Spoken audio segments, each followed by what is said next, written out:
Hi, my name is Bohton. I want to cover the topic, the history of phenomenology. Phenomenology came into its own with Husserl, much as epistemology came into its own with Descartes, and ontology or metaphysics came into its own with Aristotle, on the heels of Plato. Yet phenomenology has been practiced with or without the name for many centuries, when Hindu and Buddhist philosophers reflected on states of consciousness achieved in a variety of meditative acts, the states they were practicing phenomenology. When Descartes, Hume, and Kant characterized states of perception, thought, and imagination, they were practicing phenomenology.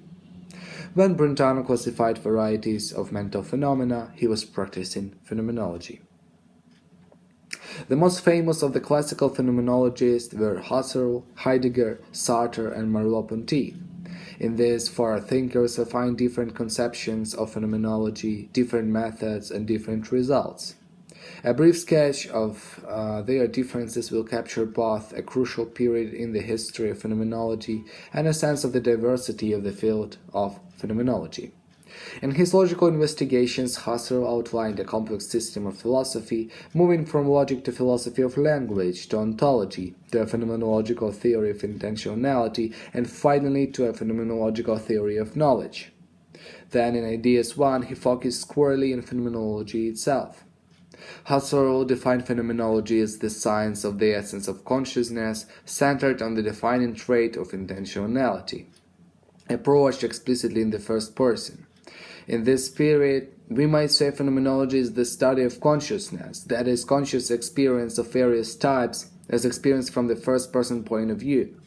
In this discipline, we study different forms of experience just as we experience them from the perspective of the subject living through or performing them. Thus, we characterize experience of seeing, hearing, imagining, thinking, feeling, wishing, and so on. Phenomenological analysis of a given type of experience will feature the ways in which we ourselves would experience that form of conscious activity, and the leading property of our familiar types of experience is their intentionality, their being a consciousness of or about something experienced or presented or engaged in a certain way. How I see or conceptualize or understand the object I'm dealing with defines the meaning of that object in my current experience. Thus, phenomenology features a study of meaning in a wide sense that includes more than what is expressed in language. In Ideas 1, Husserl presented phenomenology with a transcendental turn. In part, this means that Husserl took on the Kantian idiom of transcendental idealism, looking for conditions of the possibility of knowledge or of consciousness generally, and arguably turning away from any reality beyond phenomena. But Husserl's transcendental turn also involved the discovery of the method of epoch. We are to practice phenomenology, Husserl proposed, by bracketing the question of the existence of the natural world around us. We thereby turn our attention in reflection to the structure of our own conscious experience. Our first key result in the observation that each act of consciousness is a consciousness of something that is intentional, directed towards something. Consider my visual experience wherein I see a tree across the square. In phenomenological reflection, we do not concern ourselves with whether the tree exists, and my experience is of a tree whether or not such a tree exists. Philosophers succeed in Husserl debating the proper characterization of phenomenology, arguing over its results and its methods. Adolf Reinach, an early student of Husserl, argued that phenomenology should remain allied with the realist ontology and in Husserl's logical investigations. Roman Ingarden, a Polish phenomenologist of the next generation, continued the resistance to Husserl's turn to transcendental idealism. For such philosophers, phenomenology should not bracket questions of being or ontology as the method of epoch would suggest. In Being and Time, Heidegger unfurled his rendition of phenomenology. For Heidegger, we and our activities are always in the world. Our being is being in the world, so we do not study our activities by bracketing the world. Rather, Rather, we interpret our activities and the meaning things have for us by looking to our contextual relations to things in the world. Indeed, for Heidegger, phenomenology resolves into what he called fundamental ontology. We must distinguish beings from their being, and we begin our investigation of the meaning of being in our own case, examining our own existence in the activity of design, that being whose being is in each case my own. Heidegger resisted Husserl's neo-Cartesian emphasis on consciousness and subjectivity, including how perception presents things around us.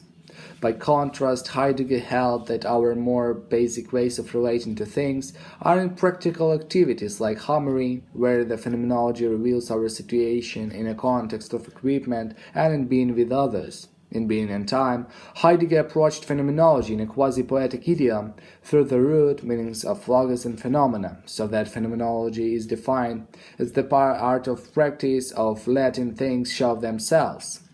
In Heidegger's inimitable linguistic play and the Greek roots, phenomenology means to let that which shows itself be seen from itself in the very way in which it shows itself from itself.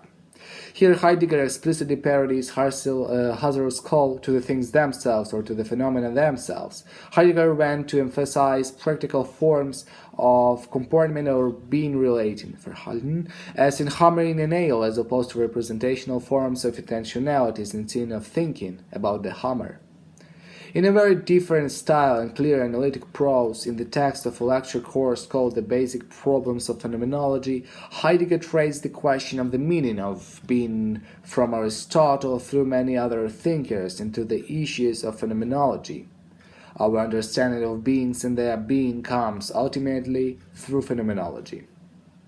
Here, the connection with classical issues of ontology is more apparent and consonant with Husserl's vision in the logical investigation.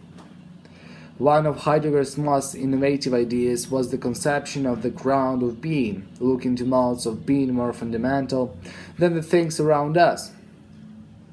Heidegger questioned the contemporary concern with technology, and his writing might suggest that our scientific theories are historical artifacts that we use in technological practice, rather than system of ideal truth.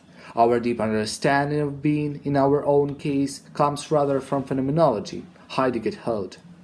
In the 1930s, phenomenology migrated from Austrian and then German philosophy into French philosophy. The way had been paved in Marcel Proust's In Search of Lost Time, in which the narrator recounts in close detail his vivid recollections of past experiences, including his famous associations with the smell of freshly baked madeleines. This sensibility to experience traces to Descartes' work, and French phenomenology has been an effort to preserve the central thrust of Descartes' insights while rejecting mind-body dualism. The experience of one's own body, or one's lived or living body, has been an important motif in many French philosophers of the 20th century. For Sartre, the practice of phenomenology proceeds by a deliberate reflection on the structure of consciousness. Sartre's method is in effect a literary style of interpretive description of different types of experience in relevant situations, a practice that does not really fit the methodological proposals of either Husserl or Heidegger, but makes use of Sartre's great literary skills. Sartre's phenomenology in being and nothingness became the philosophical foundation for his popular philosophy existentialism, sketched in his famous lecture Existentialism and Humanism. In Being Nothingness, Sartre emphasized the experience of freedom of choice, especially the project of choosing one's self, the defining pattern of one's past actions.